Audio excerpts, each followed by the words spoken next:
So কেমন আছো rider ফ্যামিলিগণ? নতুন ভোরের নতুন দিনে আবারও সবাইকে স্বাগতম। আজকে আরো একটা নতুন ভিডিও নিয়ে তোমাদের সামনে চলে এসেছি আমি। রাইডিং ভিডিও তো অবশ্যই ডেফিনেটলি, তার সাথে সাথে আজকে ভাষা দিবস উপলক্ষে আমাদের একটা ছোট্ট গেট টুগেদার রাইড হতে চলেছে, যে রাইডটা আমরা তোমাদেরকে দেখাবো। এই যে আমাদের রাজা, ওরফে রাজা কৃষ্ণ বেরিয়া, উপরে ওরফে রকি।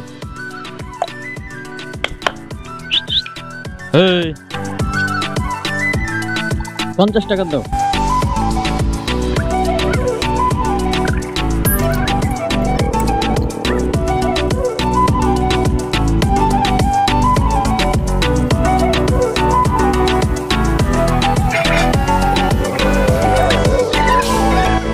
তো এখন বিষয়টা হলো, আমরা ইন্ডিয়ান অয়েলের থেকে এই যে পেট্রোল ভরালাম। আমার গাড়িতে ফুল ট্যাঙ্কি তেল রয়েছে, ঠিক আছে। 50 টাকার ভরলাম বলে তোমরা ভেবো না যে আমার বাইকে তেল নেই, এরকম কোনো বিষয় নেই। ফুল ট্যাঙ্কি তেল রয়েছে, বাট কাঁটাটা খারাপ, ওই জন্যই কাঁটাটা উঠছে না।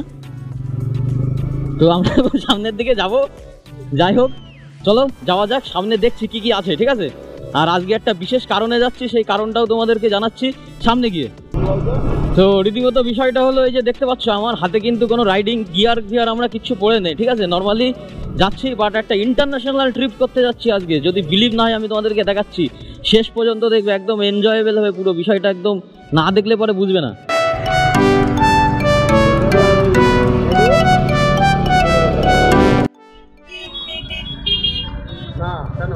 আজকে বিষয়টা হলো আন্তর্জাতিক রাইড করতে করতে, দেখো আমরা দেখিয়ে দিচ্ছি এখানে অগ্নিকন্যা পার্ক আমার বা সাইডে, ঠিক আছে।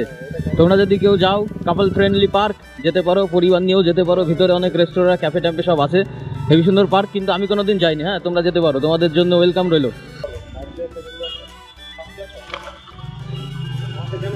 এই যে শহর, আমার প্রিয় শহর, আই লাভ বনগা, দেখো লেখা রয়েছে এখানে নীলদর।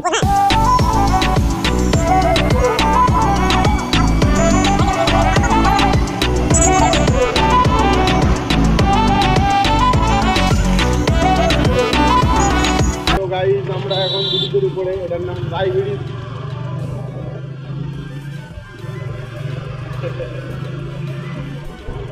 দেখতে পাচ্ছি উপরে ব্যানারগুলো সব ছিঁড়ে গেছে, এগুলো লাগিয়ে দেওয়ার ব্যবস্থা করে বাপন ভাই। এই যে সামনে ঘড়ির মোড়, এখন রাইট টাইম দেখাচ্ছে। হ্যাঁ, এখন রাইট টাইমই দেখাচ্ছে, 2 সেকেন্ডে কাটার নেই। কেউ দিতে পারে এখানে, ইতিমধ্যে কেউ কি করে ঠেলে ট্রেনে দেখি।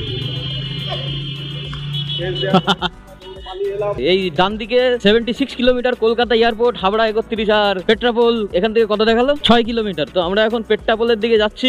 আশা করি এবার তোমরা জানতে পেরে গেছো আমরা কোন ইন্টারন্যাশনাল ট্রিপের জন্য যাচ্ছি। গাইজ এখন যাচ্ছি বাংলাদেশ। আর এই যে আমরা চলে এসেছি সেই ঐতিহাসিক যশোর রোড, যার গা বিয়ে সুন্দর সুন্দর সেই কালিদাস পণ্ডিতের লাগানো শিশু গাছ দেখতে পাচ্ছ। ইন্ডিয়ার ব্যানার সাইন সব দেওয়া রয়েছে। এই শিশু গাছগুলো বেশ ঐতিহ্যবাহী, বহুত পুরনো, 100 বছর 200 বছরের পুরনো। এত পুরনো হবে? কালিদাস পণ্ডিতের সেই যে গাছের পরে ডাল কেটে নিজেই পড়ে যাচ্ছিল, এরকম একটা ব্যাপার স্যাপার ছিল। সেই কালিদাস পণ্ডিতের গাছ এখন পাতা ঝরে গেছে, কয়দিন পরেই পাতা বেরোবে। এখন শীতকাল চলে যাচ্ছে, গরমকাল বসন্তকাল আসবে, তখন পাতা হবে, তখন আরো বেশি দেখতে ভালো লাগবে। আমরা তাও যাচ্ছি আস্তে আস্তে। চলো, এই যশোর রোড বেয়ে আমরা এখন যাচ্ছি ইন্টারন্যাশনাল ট্রিপে। কিরকম কি ব্যাপার স্যাপার, কি করতে হয় কি না করতে হয়, সবকিছু তোমাদের দেখাচ্ছি, চলো।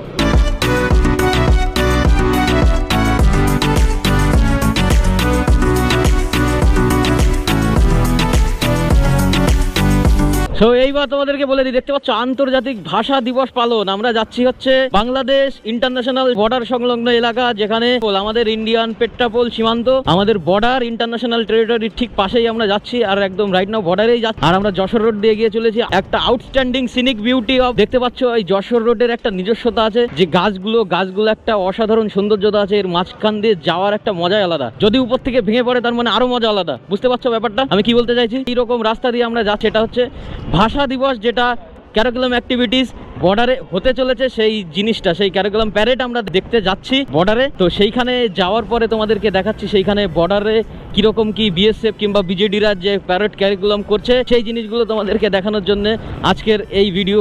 আর রাইট নাও আমরা সেই বর্ডারের দিকে এগিয়ে চলেছি, সামনেই পেট্রাপোল। আর এই যে অসুন্দর গাছগুলো, সেই তার নিচে দিয়ে আমরা যাচ্ছি, মনে হচ্ছে গাছের টানেলের মধ্যে যাচ্ছি। এই সাইডে একটা রাস্তা, ওই সাইডে একটা রাস্তা রয়েছে, ওইটা পুরনো রাস্তা, এটা নতুন রাস্তা। বাট ওই পাশের যে রাস্তাটা, সেটা দিয়ে দুপাশেই গাছটা রয়েছে, যে কারণে ওই পাশের রাস্তাটাতে আরো বেশি ভালো মানে দেখতে পাওয়া যায়। এই পাশটাতেও নো ডাউট ভালো লাগছে। তো চলো যাওয়া যাক সামনে, আরো দেখাচ্ছি সামনে কি কি আছে। বেশ সুন্দর রাস্তা, এই রাস্তাটার সৌন্দর্যটা তোমরা উপভোগ করতে থাকো।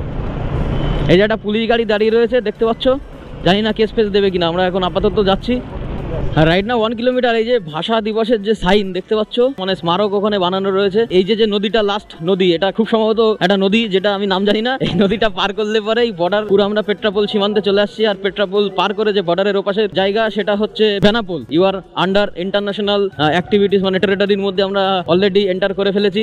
এগিয়ে চলেছি আমরা বর্ডারের দিকে। আর এই যে ডান দিকে হচ্ছে পেট্রাপোল থানা, আর আমারই ডান দিকে হচ্ছে নতুন ইন্টারন্যাশনাল টার্মিনাল। এটা হচ্ছে পার্কিং, যে পার্কিং থেকে যত ট্রান্সপোর্টেশন হয় সেগুলো এই পার্কিং থেকে হয়। এই সামনে দেখতে পাচ্ছ আন্ডার কনস্ট্রাকশনে রয়েছে। দেখো ভাষা দিবসের জন্য স্কুল থেকে বিভিন্ন একটা পদযাত্রা পথসভা হচ্ছে। এই যে আমার ডান সাইডে দেখতে পাচ্ছ ইন্টারন্যাশনাল টার্মিনাল, সেই টার্মিনাল হচ্ছে। এটা যখন রেডি হয়ে যাবে, রেডি হওয়ার পরে এই টার্মিনাল দিয়ে প্রতিদিন বাংলাদেশ, মানে ভারত থেকে বাংলাদেশে কিংবা বাংলাদেশ থেকে ভারতে প্রতিদিন প্রায় 5 থেকে 6 হাজার লোক একদিনে যাওয়া আসা করতে পারবে। মানে এত বড় লেভেলের ক্যাপাসিটি নিয়ে এই টার্মিনালটা তৈরি হচ্ছে। এই টার্মিনালটা তৈরি হওয়ার পরে এইখান থেকেই ইন্টারন্যাশনাল বাস, তারপরে ইন্টারন্যাশনাল যত অ্যাক্টিভিটিস, যাওয়া আসা সবকিছু এর ভিতর দিয়েই হবে। দেখতে পাচ্ছ পুরো আন্ডার কনস্ট্রাকশনে রয়েছে, 1-2 বছর ধরে হচ্ছে।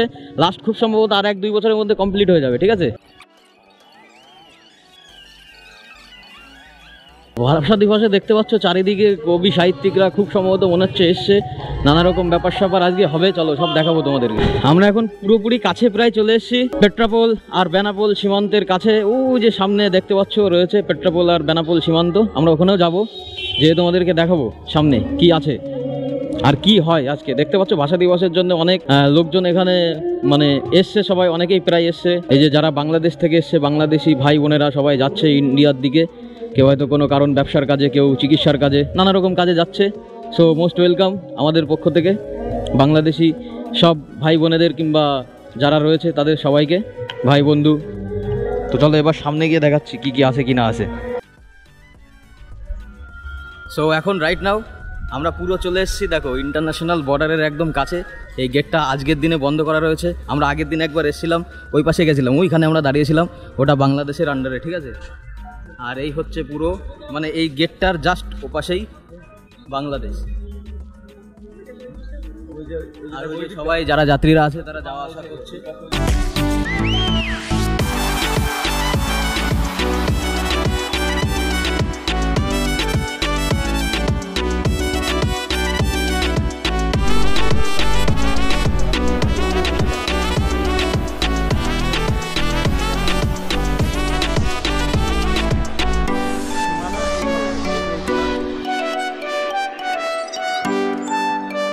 এই যে এই রাস্তাটা দিয়ে আসে বোর্ডিং এর জন্য, ওই যে ব্যারিকেডটা দেখছো, ওই ব্যারিকেড দিয়ে ঢুকে ওই পাশ দিয়ে এসে এখান থেকে চেকিং হয়, চেকিং হয়ে এখান দিয়ে এই রাস্তা দিয়ে গিয়ে ওই পাশে পড়া হয়। সো রাইট নাও আমরা এখন এই যে পুরো বর্ডার সংলগ্ন এলাকায় চলে এসেছি। ওই যে বর্ডারটা আমি দেখিয়েছি, গেট ছিল, গেটের ওপাশেই পুরো ফুললি বাংলাদেশ। পুরো এই যে একটা 360 ভিউ আমি দিচ্ছি।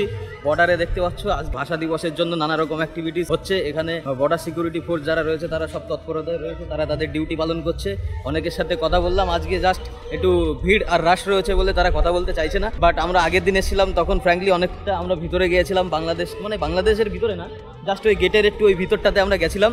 তো অনেকটা মজা হয়েছিল আগের দিন, আর আজকেরাও অনেকটা ভালো লাগে ভাষা দিবস। তো আমাদের সেই কারণে আমাদের এইখানে আসা, বর্ডারের যে সমস্ত যা হচ্ছে আমরা সেই কিছু তোমাদের সামনে একটু তুলে ধরার চেষ্টা করেছি। দেখতে পাচ্ছ অনেক লোক যারা স্কুল হোক মানে স্কুলের থেকে বিভিন্ন জায়গা থেকে তারা আসছে এই বিষয়টাকে দেখার জন্য, যে আজকের দিন এই বর্ডারের অ্যাক্টিভিটিস কিংবা বর্ডারের যে এনভায়রনমেন্ট তারা কীরকম এই জিনিসগুলো দেখবার জন্য তারা আসছে এবং খুবই উৎফুল্ল। আর আজকে এরকম একটা বিষয়। চলো তো আমরা এখানে এসে অনেকটা সময় কাটিয়েছি। এই যে আমি এসেছি, মোটো এসছে, তারপরে বাপন ভাই এসছে, এই যে মামা এসছে। এখন আমরা এখান থেকে মানে বর্ডার ছেড়ে এখন বেরোচ্ছি, আমরা বাড়ির দিকে যাব। তো আজকের ভিডিওটা মোটামুটি এই পর্যন্ত। আর সামনে আরেকটা অ্যাক্টিভিটিস হচ্ছে, সেখানে একটা সাংস্কৃতিক অনুষ্ঠান হচ্ছে 21শে ফেব্রুয়ারি ভাষা দিবসের যে সাংস্কৃতিক অনুষ্ঠান। এই যে জাস্ট পিছনেই রয়েছে বর্ডার, আর সামনে একটুখানি সামনেই একটা সাংস্কৃতিক অনুষ্ঠান হচ্ছে, যেটা বর্ডার থেকে আয়োজন করা হয়েছে। আমি গিয়ে সামনে তোমাদেরকে দেখাচ্ছি। আর এখানে দেখতে পাচ্ছ বহুত স্কুল থেকে অনেক ছেলেমেয়েরা এসছে, যারা ভাষা দিবসের ব্যাপারের জন্য এসছে। কোন স্কুল? মেলা দূর থেকে দেখছি। কেমন লাগছে এসে? ভাষা দিবসের তাই আর কি আর কোনো সমস্যা? ঠিক আছে, এনজয় করো। আজ 21শে ফেব্রুয়ারি আমি এসেছি বনগাঁ পেট্রাপোলে অনুষ্ঠানে, খুব ভালো লাগলো। কিন্তু আজকের দিনে আমরা সেই শহীদ আমাদের ভালোবাসার স্পর্শে আমরা বরণ করে নেব, আমরা সম্মাননা জ্ঞাপন করব। রাষ্ট্রীয় ভাষার জন্য ইউনিভার্সিটি ছেলেরা যেভাবে তাদের জীবন উৎসর্গ করেছিলেন, আমরা তাদেরকে যেন কখনো না ভুলি। গোপাল শেঠ মহাশয়।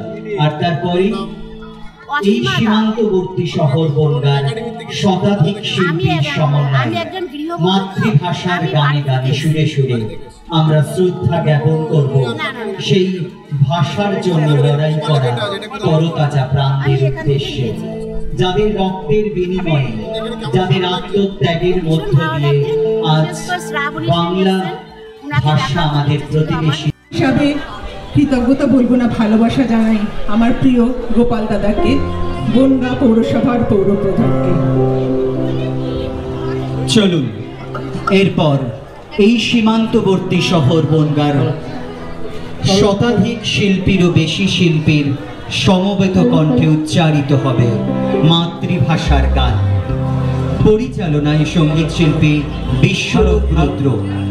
একেবারে শুরুতে আমরা রাজ্য সঙ্গীতের মধ্য দিয়ে শ্রদ্ধা জ্ঞাপন করব ভাষা শহীদদের। তাই সকলকে গান সঙ্গীত শুরু হওয়ার সঙ্গে সঙ্গে উঠে দাঁড়ানোর জন্য আবেদন করছি সকল।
ভাষা দিবস, মাতৃভাষা দিবস উপলক্ষে বর্ডারে একটা সাংস্কৃতিক অনুষ্ঠানটার যে আয়োজন করেছে, এটা অ্যাকচুয়ালি যারা করেছে সেটা হলো বনগাঁ পৌরসভা। তো বনগাঁ পৌরসভা থেকে বিভিন্ন এই সাংস্কৃতিক যে ব্যাপার স্যাপার সেইগুলোর পরিচালনা করছে। তো এক কথায় সময়টা কাটিয়ে ভালো লাগলো। সো ফাইনালি আমরা আজকে বর্ডারের সমস্ত সব কিছু অ্যাক্টিভিটিস দেখে, সাংস্কৃতিক অনুষ্ঠান দেখে আমরা বাড়ির দিকে বেরিয়ে পড়েছি। আর আজকের ভিডিও আমরা এইখানে শেষ করছি। যদি ভিডিওটা ভালো লাগে তাহলে লাইক করো, শেয়ার করো, আর আমাদের বনগাঁ জংশনকে সাবস্ক্রাইব করে দিও। এরকম আরও ভিডিও পেতে আমাদের সঙ্গে জুড়ে থাকো। তো দেখা হচ্ছে নেক্সট ভিডিও।